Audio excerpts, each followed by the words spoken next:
Hello friends, today's problem is a multi-step problem.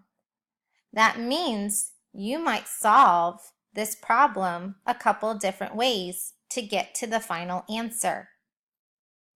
Let's go ahead and read. Squirrel has 10 acorns. 2 are small, 2 are medium, the rest are large. How many are large? Well, friends, when you draw your math work, it needs to be neat and organized. You might have them in 5 group drawings. Since you might be doing a couple of different steps to get to the final answer, you might have more than one math drawing. You also might have more than one number sentence. But you will write one sentence to answer this question. How many are large?